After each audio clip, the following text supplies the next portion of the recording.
तो hello guys, कैसे हो आप लोग। मैं हूं आपका दोस्त अनिल और आज हम बात करने वाले हैं आपके फेवरेट शो कितरेत्सु की एंडिंग के बारे में। और यार मैं आपको बताना चाहूंगा कि ये वीडियो काफी इमोशनल होने वाला है, तो इसे एंड तक जरूर देखिएगा और वीडियो को लाइक करके चैनल को सब्सक्राइब कर लीजिएगा। सो गाइस चलिए वीडियो स्टार्ट करते हैं। तो दोस्तों कितरेत्सु की दो एंडिंग है, एक एनिमे की और एक मांगा की। मांगा की एंडिंग जो है वो कुछ खास नहीं है। मांगा की एंडिंग यार एक सिंपल एंडिंग है और जो एनिमे की एंडिंग है वो बहुत ही ज्यादा इमोशनल एंडिंग है। तो यार चलिए सबसे पहले हम एनिमे की एंडिंग के बारे में बात करते हैं। दोस्तों इसकी स्टार्टिंग होती है एक नॉर्मल तरीके से। कितरेत्सु अपने मजे में होता है, अपने स्कूल से घर जाता है और घर जाकर देखता है कि उसका कमरा पूरी तरह से उथल पुथल हो रखा है। तो वो अपनी इंसाइक्लोपीडिया को ढूंढता है और आप लोग जानते ही हो वो इंसाइक्लोपीडिया उसके दादाजी की है, जिसकी मदद से वो सारे इन्वेंशन करता है। तो यार वो उस बुक को बहुत ढूंढता है पर वो बुक उसे नहीं मिलती। तो यार कितरेत्सु इससे बहुत परेशान हो जाता है। वो सोचता है आखिर अब वो इन्वेंशन कैसे करेगा। तब वो जाके कोरोसुके और अपने बाकी सभी दोस्तों से मिलता है और वो सभी लोग जाते हैं बेंजो के घर। और उसी टाइम जो बोटा गोरिल्ला होता है उसे याद आता है कि जब वो सुबह अपनी शॉप का सामान डिलीवर करने जा रहा था तब उसने एक बहुत ही अजीब से आदमी को नोटिस किया था और उसके पास भी एक बुक थी जो कि कितरेत्सु की इंसाइक्लोपीडिया की तरह दिखती थी। तो यार बोटा गोरिल्ला को ये चीज अजीब लगती है क्योंकि वो आदमी उस बुक को लगातार पढ़े जा रहा था, सड़क पर था फिर भी वो उस बुक को पढ़ रहा था। और यार फिर एक पॉइंट पर आकर उसने उस बुक को कचरे के डब्बे में फेंक दिया। और जैसे ही कितरेत्सु को ये बात पता चलती है वो फिर अपनी बुक को ढूंढने के लिए निकल पड़ता है। और यार वो बहुत सारे कूड़ेदान छान मारता है कि उसे वो बुक कहीं से मिल जाए, पर उसे वो बुक कहीं नहीं मिलती। तब यार उसके दोस्त और कोरोसुके उसे सजेस्ट करते हैं कि वो बुक उसके दादाजी की थी, तो क्यों ना उन्हीं से जाके दूसरी बुक ले आई जाए। तो वो लोग ऐसा ही करते हैं और कितरेत्सु और उसके चारों दोस्त सभी जाते हैं पास्ट में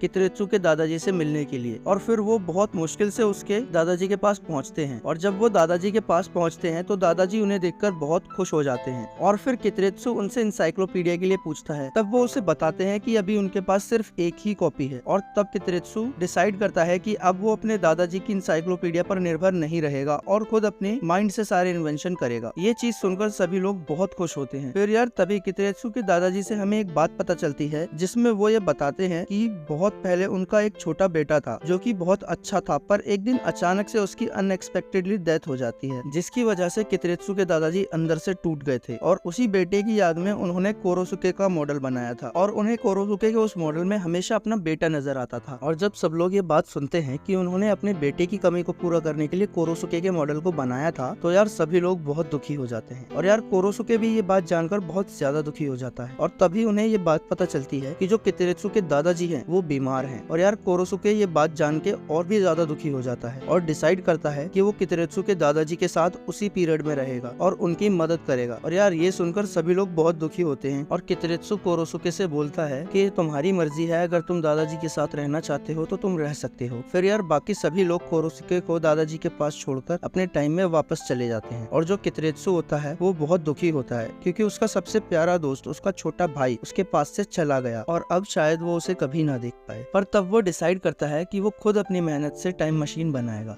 और शायद उसके बाद वो कोरोसुके से दोबारा मिलने जा सके। तो दोस्तों ये थी सैड एंडिंग और इसमें यार कितरेत्सु और कोरोसुके का अलग होना वाकई में बहुत ही ज्यादा इमोशनल था। तो यार अब बात करते हैं दूसरी एंडिंग की, जो कि एक बहुत ही नॉर्मल सी एंडिंग है। तो दोस्तों इसकी शुरुआत में कितरेत्सु की मॉम कितरेत्सु के रूम की सफाई कर रही होती है और उन्हें कितरेत्सु की इंसाइक्लोपीडिया मिलती है जिसे वो एक पुरानी फालतू किताब समझकर उसे जला देती है। फिर अब कितरेत्सु जब घर आता है और अपनी बुक को ढूंढता है तो उसे वो बुक नहीं मिलती। उसे ढूंढता हुआ वो अपनी मम्मी से पूछता है कि आपने मेरी बुक को देखा क्या। तब उसकी मम्मी उसे सारी चीजें बताती है जिससे सुनकर वो बहुत ज्यादा दुखी हो जाता है और फिर डिसाइड करता है कि अब से वो अपने इन्वेंशन खुद करेगा। और यार ये एंडिंग एक सिंपल सी एंडिंग थी, शायद इसीलिए हमें एनिमे में एक अलग एंडिंग देखने को मिली। तो दोस्तों अब तुम बताना कि तुम लोगों को कौन सी एंडिंग अच्छी लगी, एनिमे की एंडिंग या मांगा की एंडिंग। मुझे तो पर्सनली एनिमे की एंडिंग ज्यादा अच्छी लगी जो कि काफी इमोशनल भी थी। तो आज के लिए बस इतना ही। मैं मिलता हूँ आपसे नेक्स्ट वीडियो में, तब तक के लिए गुड बाय।